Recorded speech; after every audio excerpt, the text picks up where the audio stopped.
Bonjour et bienvenue dans Ose, le magazine de la sexualité et de la vie amoureuse. Je vous parle aujourd'hui du sujet « Être un homme dans notre culture ».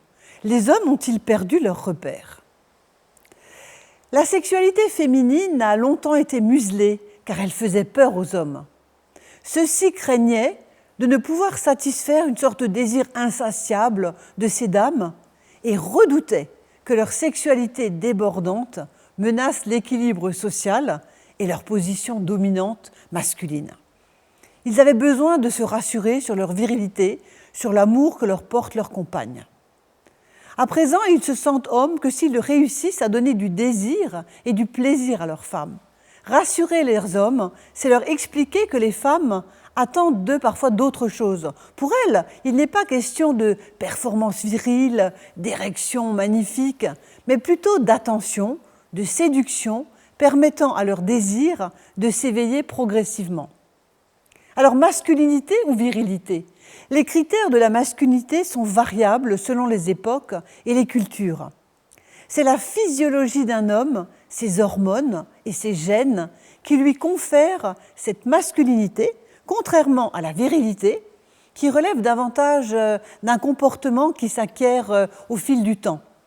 Un homme peut être masculin sans être viril.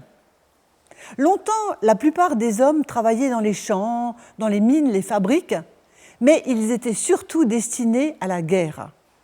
Donc les valeurs morales et physiques attribuées à cette masculinité se rapportaient à la chasse et aux conquêtes des femmes et des territoires.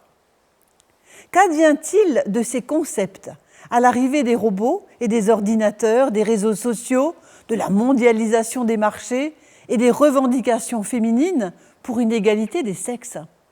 L'homme fort et téméraire n'a plus forcément le bon statut. On lui a demandé de ne pas pleurer comme une fillette lorsqu'il s'écorchait le genou à l'école, il a pratiqué des sports dangereux, puis il réalise que les schémas classiques ne sont plus les mêmes. L'homme sensible, capable d'exprimer ses sentiments et élevé au rang de papa poule, a fait son apparition. Les femmes se sont fait une place dans les espaces masculins et les nouvelles donnes égalitaires et paritaires dans les affaires, la politique et la société ont le pouvoir d'ébranler à présent plus d'une certitude masculine. Que deviennent les hommes face à la performance sexuelle qui est exigée à présent ? Leur virilité vole-t-elle en éclats devant cette nouvelle dictature du plaisir cette fois ? Durant les consultations, je rencontre des hommes qui ont perdu leurs repères, qui sont en difficulté sexuelle face aux récits de leurs compagnes qui relatent parfois des ex-amants plus performants, plus tendres et participatifs aux tâches ménagères. En définitive, il est important qu'un homme reste avant tout lui-même, quels que soient les modes, les tendances et les opinions de chacun.